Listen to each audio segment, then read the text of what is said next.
ప్రతి ఏడాది ఆషాఢ మాసంలో గురు పౌర్ణిమ వేడుకల్ని అత్యంత వైభవపేతంగా జరుపుతారు. ఈ రోజుని గురు పౌర్ణమి అని కూడా పిలుస్తారు, వ్యాస పౌర్ణమి అని కూడా పిలుస్తారు. ఈరోజు విశేషంగా చూడొచ్చు, స్టెల్లా కాలేజ్ వద్ద ఉన్నటువంటి బాబా ఆలయంలో 45 సంవత్సరాల చరిత్ర కలిగినటువంటి ఈ ఆలయంలో బాబా గారికి విశేషమైనటువంటి పూజా కార్యక్రమాలు నిర్వహిస్తున్నారు. స్వామివారికి కూడా ఈరోజు ప్రత్యేకమైనటువంటి అభిషేక కార్యక్రమాలు కూడా నిర్వహిస్తున్నారు.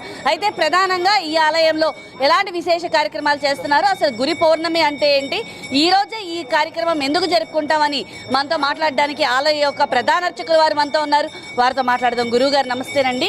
ఈరోజు గురు పౌర్ణమి వేడుకలు ఎందుకు నిర్వహించుకుంటాం అంటే మనం మీకు అందరికీ తెలిసిందే, ఈరోజు వ్యాస పూర్ణిమ అంటారు. అంటే మనకి అష్టాదశ శక్తి పురాణాలు రాసిన వ్యాస మహర్షి వారు జన్మించిన దినం. ఈరోజు మనం ఇన్ని విశేషాలన్నీ మన భగవంతుడి గురించి తెలియజేసింది ఆయనే కాబట్టి, ఇవాళ ఆయన జన్మించిన దినం కాబట్టి వ్యాస పూర్ణిమ అంటారు.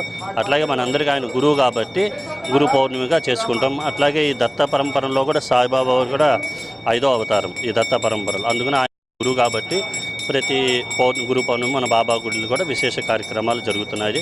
అలాగే ఈరోజు పొద్దున మన స్టలాకలి దగ్గర ఉన్న సాయిబాబా గుడిలో 5:15కి కాకడా హారతి అయింది. అనంతరం చూస్తున్నారు కదా విశేషమైన అభిషేకాలు. కాసేపట్లో మళ్ళీ పంచామృతాలతో పలరసాలతో అభిషేకాలు, అలాగే 10 గంటలకి విశేషమైన పూజా కార్యక్రమం, పంచహారతులు, మధ్యాహ్నం 12 గంటలకు హారతి, అలాగే మధ్యాహ్నం 12 హారతి అనంతరం అన్నదాన కార్యక్రమం జరుపబడుతుంది. అలాగే సాయంత్రం మళ్ళీ 6 గంటల నుంచి బాబావారి పల్లకి ఊరేగింపు, అలాగే 8:30కి బాబావారికి ఎప్పుడు అన్ని చోట్ల హారతులు ఇస్తారు. బట్ ఇక్కడ ఏంటంటే కొద్దిగా 11 హారతులు విశేషంగా చాలా హారతులు ఉంటాయి. ఈ కార్యక్రమాలతో ఈరోజు గురు పౌర్ణిమ ఈ విధంగా చేస్తామన్నమాట. అయితే చూడొచ్చు, భక్తులు విశేషంగా పెద్ద సంఖ్యలో వచ్చి బాబా గారిని దర్శించుకోవడం అయితే జరుగుతుంది. ఈరోజు విశేషంగా బాబా గారికి పంచామృతాలతో కూడా అభిషేకాలను అయితే నిర్వహిస్తున్నారు.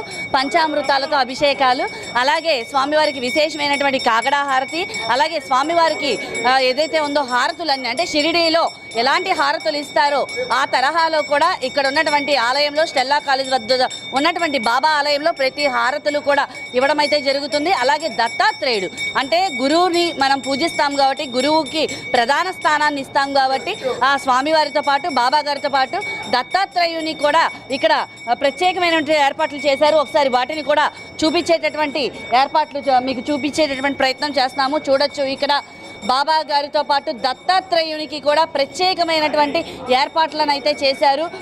ఈ దత్తాత్రేయుని వారిని కూడా స్వామివారిని దర్శించుకునేందుకు భక్తులు పెద్ద సంఖ్యలో ఆలయానికి తరలి రావడం అయితే జరుగుతుంది.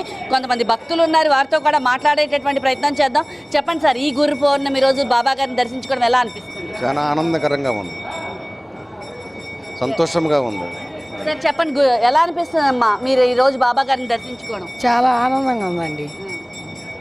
పొద్దున అంటే ఈరోజు ఎలాంటి పూజా కార్యక్రమాలు చేస్తారు? గురుదత్త చేస్తారు.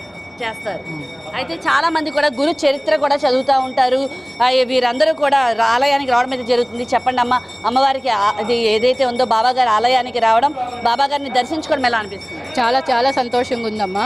ఇప్పటికి ఒక 20 ఏళ్ల నుంచి మేము వస్తున్నాము ఈ గుడికి. చాలా చాలా గొప్ప స్వామి సాయిబాబా అండి. బాగా చాలా సంతోషంగా ఉంది. ప్రతి గురు పౌర్ణమికి వచ్చి సేవ చేసుకుంటూ ఉంటాం. చాలా సంతోషం. అయితే చూడొచ్చు, గురు పౌర్ణమి రోజు బాబా గారికి వచ్చి ఇక్కడ సేవలు కూడా చేసుకుంటాం అంటున్నారు. ఇక్కడ విశేషమైనటువంటి అమ్మవార్లను కూడా పెట్టారు. సరస్వతీదేవి, అలాగే కనకదుర్గ అమ్మవారు, అలాగే ఇక్కడ అమ్మవారు అందరినీ కూడా కొలువు తీర్చి ఉంచడం అయితే జరిగింది. ప్రతి ఒక్కరిని కూడా దర్శించుకునే విధంగా ఇక్కడ వారాహి అమ్మవారి అవతారం, అలాగే కృష్ణుడి అవతారం, నారద మునీశ్వరుని అవతారం, కనకదుర్గమ్మ వారి అవతారం కూడా ఇక్కడ విశేషంగా కూడా కొలువుపరిచి ఉంచారు. ఇక్కడ అష్టలక్ష్ములను కూడా కొలువుపరిచి ఉంచడం అయితే జరిగింది. చూడొచ్చు, ఇక్కడ లక్ష్మీదేవితో సహా కూడా ఇక్కడ కొలువు తీర్చి ఉంచారు. ఇక్కడ ఉన్నటువంటి ఆలయంలో ఉన్నటువంటి దేవతామూర్తులందరినీ కూడా భక్తులు వచ్చి దర్శించుకునే విధంగా ప్రతి ఒక్క ఏర్పాట్లు అయితే చేశారు. ఇక్కడ వెంకటేశ్వర స్వామి, అలాగే శివుడు, ప్రతి ఒక్క దేవుణ్ణి అంటే సమస్త దేవతలని కూడా ఇక్కడ పొందుపరిచి భక్తులు వచ్చి దర్శించుకొని వెళ్ళే విధంగా ఏర్పాట్లు చేశారు. అలాగే భక్తులకి ప్రసాదాలని కూడా వితరణ చేసేందుకు కూడా ప్రత్యేకమైనటువంటి ఏర్పాట్లు చేశారు. కొంతమంది భక్తులు కూడా భజన కార్యక్రమాలు, అలాగే బాబాగారి పారాయణం చదువుకునేటటువంటి భక్తులు కూడా ఇక్కడ కూర్చొని ఇక్కడ బాబా పారాయణాన్ని కూడా చదువుకోవడం అయితే జరుగుతుంది. బాబాకి సంబంధించినటువంటి జీవిత చరిత్రలను కూడా చదువుకుంటూ వారు ఈరోజు గురు పౌర్ణమి వేడుకలను అత్యంత వైభవపేతంగా జరుపుతున్నారు. అమ్మ చెప్పండి, ఈరోజు ఈ కార్యక్రమంలో పాల్గొనడం, బాబా గారి వచ్చి దర్శించుకోవడం ఎలా అనిపిస్తుందమ్మా? మాకు ఇంక చెప్పలేమండి మాటల్లో, అది ఆ అనుభూతిని మేము చెప్పలేము. అది ఎప్పుడు వచ్చినా మాకు అలాగే ఉంటుంది. బాబా దగ్గరికి మేము కంటిన్యూగా వచ్చేవాళ్ళం, ఎప్పుడు వస్తాం. హారతులు చదివేటప్పుడు ఏమనిపిస్తాం? ఇంకా లీనమైపోయి చదువుకోవటమే అది. ఇదే బాబాలో లీనమైనట్టు, షిరిడీలో ఉన్నట్టు, షిరిడీలో బాబాని జయిస్తున్నట్టే ఉంటుంది మాకు ఇక్కడ ఉంటే. చూశారు కదా, షిరిడీలో బాబాతో ఉన్న అనుభూతిని మేము పొందుతున్నాం అంటున్నారు. అమ్మ చెప్పండి, ఎలా అనిపిస్తుంది ఇక్కడికి రావడం, బాబా గారిని దర్శించుకోవడం, ఇక్కడ కూర్చొని ఈ కార్యక్రమంలో పాలు పంచుకోవడం ఎలా అనిపిస్తుంది? బాగా బాగా ఇష్టంతో రావటం అండి, భక్తితో. సో అయితే భక్తితో ప్రతి ఒక్క భక్తులు వచ్చి అయితే భక్తి పారవస్వంలో అయితే ఉన్నారు. అయితే ఓవరాల్గా ఈరోజు గురు పౌర్ణమి వేడుకలు అత్యంత వైభవపేతంగా జరుగుతున్నాయి. ఆషాఢ మాసంలో ఎలా ఆ శాకాంబరి ఉత్సవాలని మనం ఎలా జరుపుకుంటామో అదే ఆషాఢ మాసంలో గురు పౌర్ణమి వేడుకల్ని కూడా అంతే వైభవపేతంగా జరుపుకుంటున్నారు. ఈ ఆషాఢ మాసంలో వ్యాస పూర్ణిమ అని కూడా అంటారు, గురు పూర్ణిమ, గురు పౌర్ణమి అని పిలుస్తారు. ఏదేమైనప్పటికీ ఈరోజు అయితే మాత్రం గురు పౌర్ణమి వేడుకలు స్టెలా కాలేజ్ దగ్గర ఉన్నటువంటి బాబా ఆలయంలో అత్యంత వైభవపేతంగా అయితే నిర్వహిస్తున్నారు. భక్తులు కూడా విశేషంగా ఆలయానికి రావడం, బాబావారిని దర్శించుకోవడం అయితే జరుగుతుంది. కెమెరా పర్సన్ విలియమ్స్తో లీలా, ఏబిఎన్ ఆంధ్రజ్యోతి, విజయవాడ.